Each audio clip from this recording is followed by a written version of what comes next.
It's traditionally been understood that the arrival of the Saxons devastated the island of Britain. Initially, a small group had been invited to come over, naively as it turned out, in order to help in the defence of the island from other barbarian tribes. They were given a small piece of land, but they didn't stop there, and soon they treacherously rebelled. They called for their countrymen to join them, who made the short sea voyage to this Christian land and set about raiding and conquering the whole island. But this disaster was enabled by the British leaders' incompetence and naivety.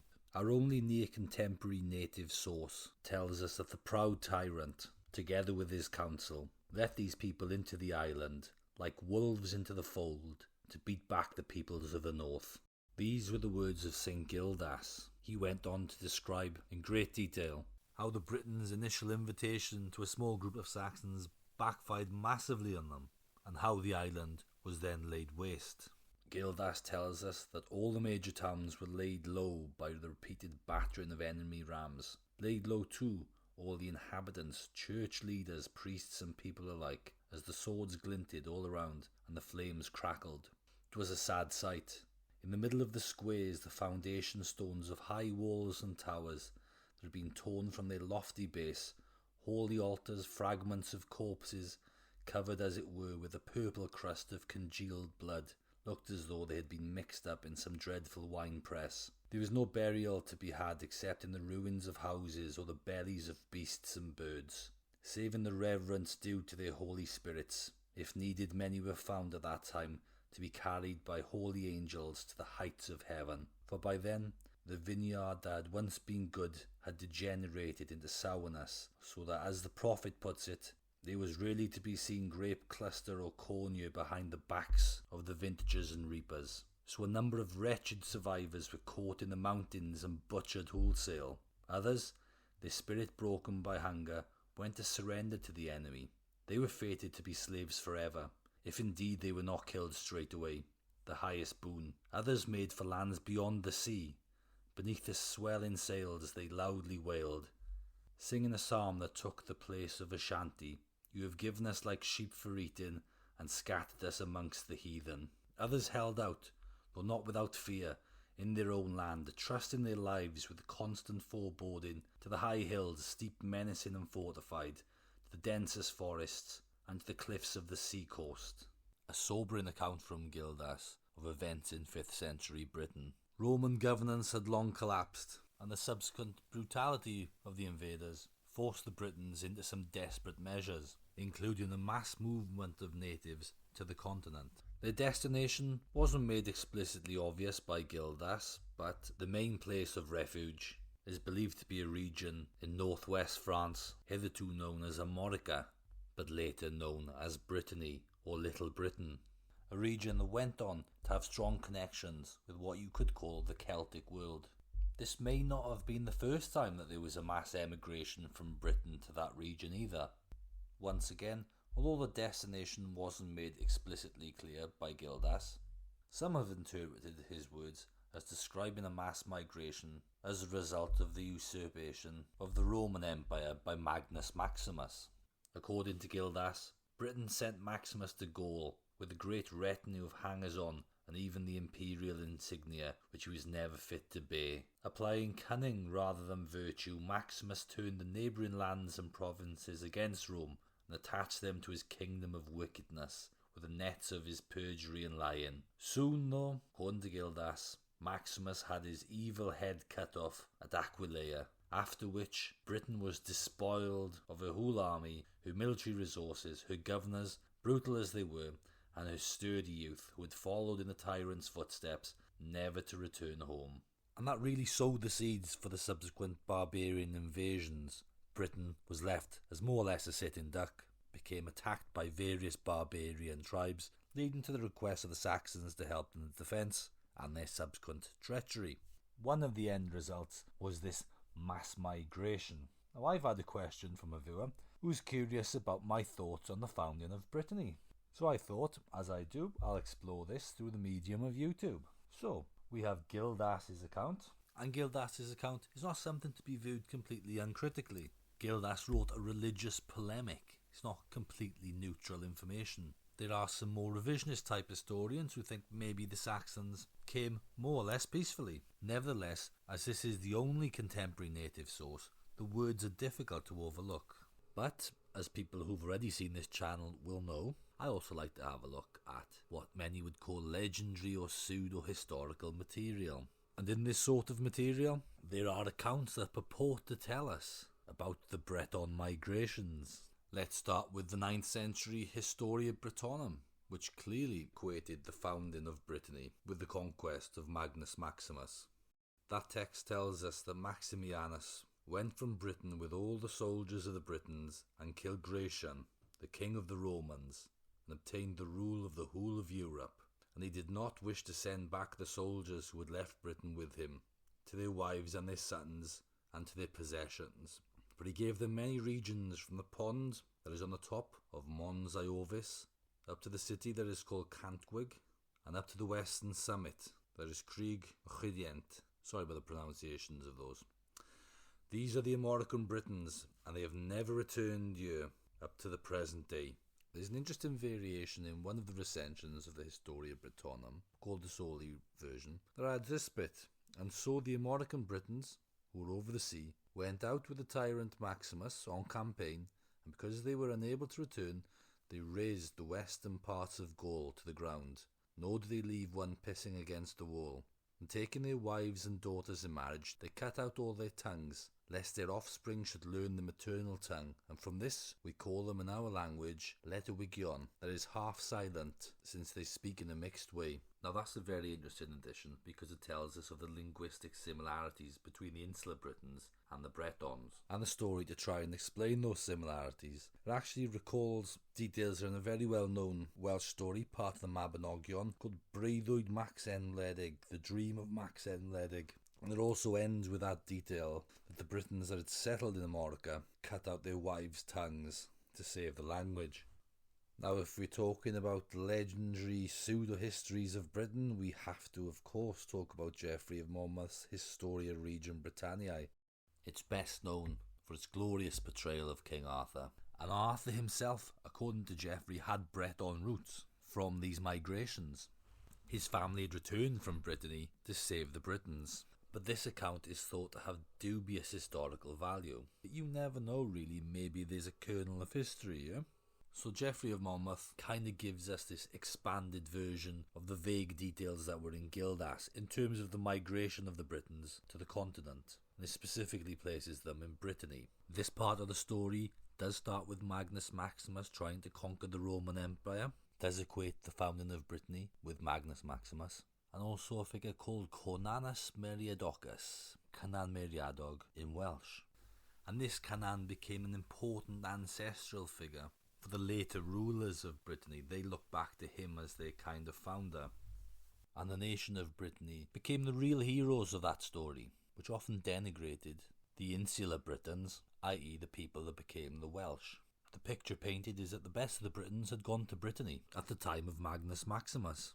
Geoffrey of Monmouth told us that Maximianus assembled a host sufficient in his own opinion to conquer all France, yet for a short time he halted his cruel progress until he had pacified the captured kingdom, meaning Brittany, then known as Amorica, and filled it with a British population. He issued an edict to the effect that 100,000 common people should be gathered to be sent to him, as well as 30,000 knights to protect them from hostile attack in the country they were to inhabit.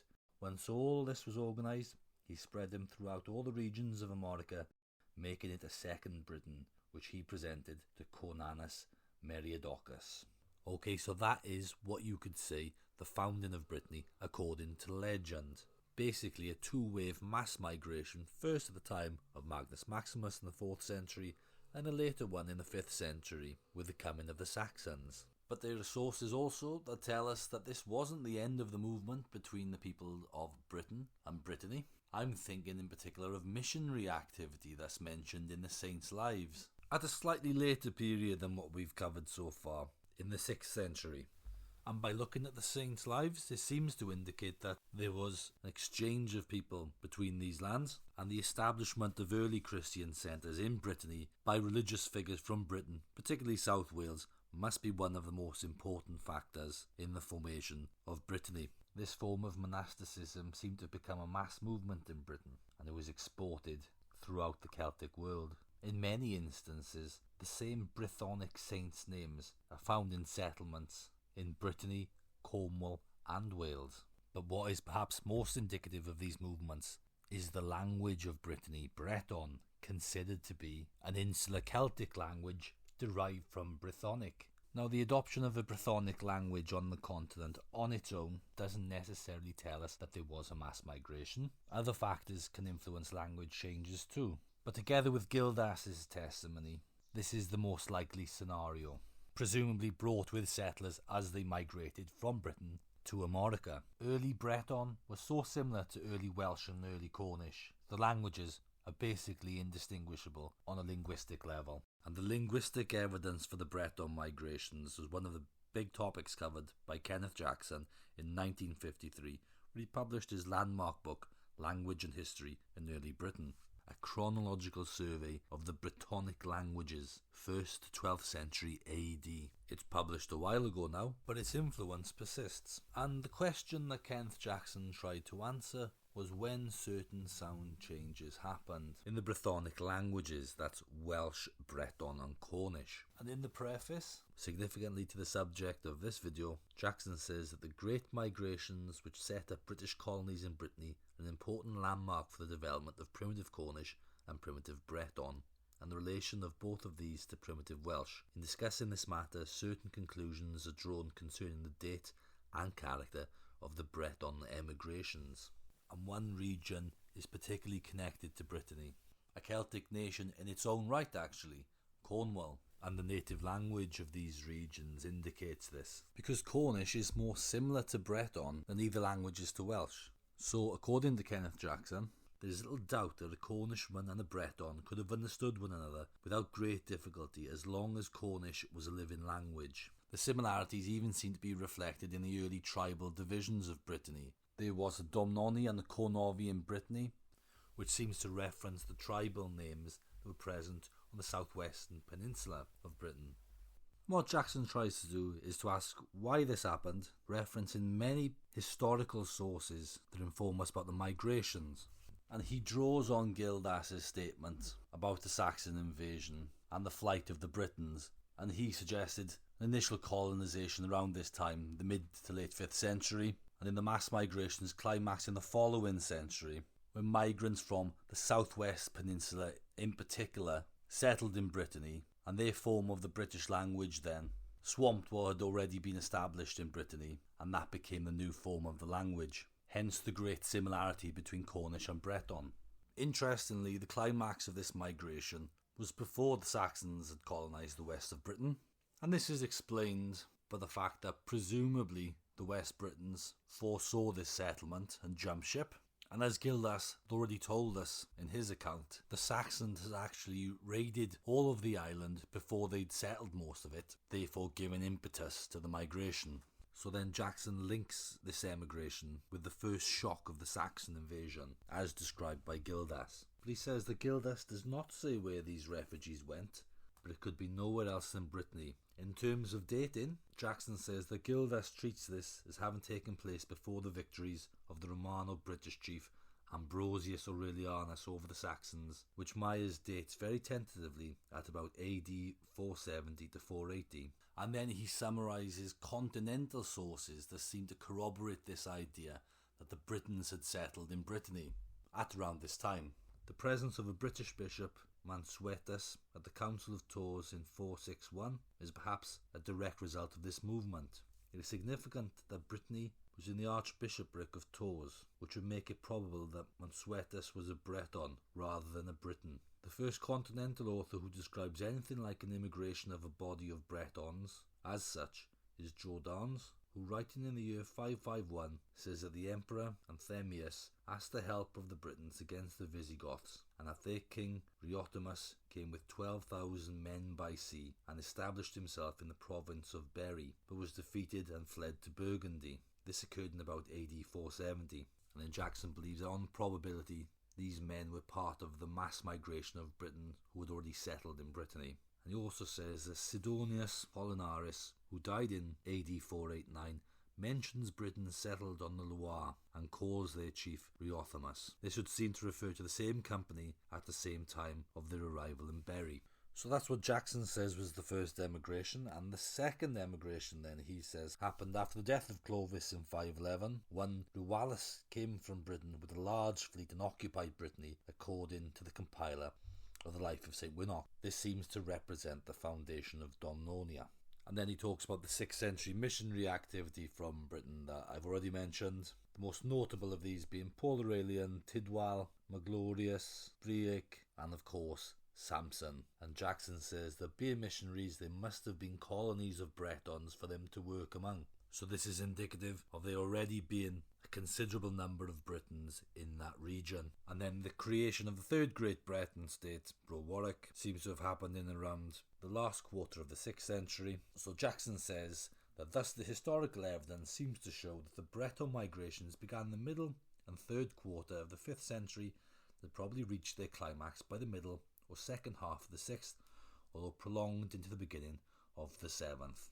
We may regard the settlements as virtually complete by the first half of the 7th century. Now, what is interesting about the Cornish and Breton languages is that there's no notable distinction between them before the 10th century, according to Kenneth Jackson. And maybe we would have expected them to have diverged from each other before this, considering that the end of the mass movement has been suggested as being several centuries before this. But how Kenneth Jackson explained this was to say that in the period following the fading away of the overseas movement in the 7th century, the speech of Brittany and Cornwall seems to have remained without any real changes until the 10th to 11th century, when the inevitable tendency to drift apart begins to manifest itself. Naturally could have begun earlier, from the 7th century, and may indeed have done so, but there is no definite evidence for this. It is likely that continued intercourse by sea between Cornwall and Brittany may have helped to preserve the unity of the Cornish and Breton varieties of southwest Brittonic. At any rate, until the Saxon conquest of Cornwall in the 9th century, and the presence in Brittany of missionaries from Britain as late as Evie at the beginning of the 8th century, shows that such intercourse did still exist for a considerable time. A colonial language need not begin to diverge the moment the last emigrants have left. In a similar way, early Irish colonists brought the Irish Gaelic language to Scotland at the end of the 5th century AD, but, as I have shown elsewhere, the Gaelic of Ireland and that of Scotland did not begin to separate at all until the 10th century, and cannot be regarded as reaching the stage of distinct languages until the 12th and 13th. This is evidently due to the fact that all this time, Ireland and the Highlands of Scotland formed a single unified culture province with continual intercourse across the sea. And this is a much more extreme instance than the case of Cornish and Breton. Here is the reason then why early Old Cornish and Old Breton are so very much alike, and why it is difficult to decide solely on linguistic evidence whether a document like the Smaradgus glosses of the late 9th or early 10th century is to be regarded as Old Breton or Old Cornish. Nevertheless, considering the historical situation, we may reasonably speak of the separate Cornish and Breton languages as going back to the 7th century, even though linguistically speaking, we cannot point to any definite and dateable distinction before the 10th. Right guys, I think that there may be alternative views on this, but this is a pretty good explanation, and let's leave it there for now. Thanks everyone for watching.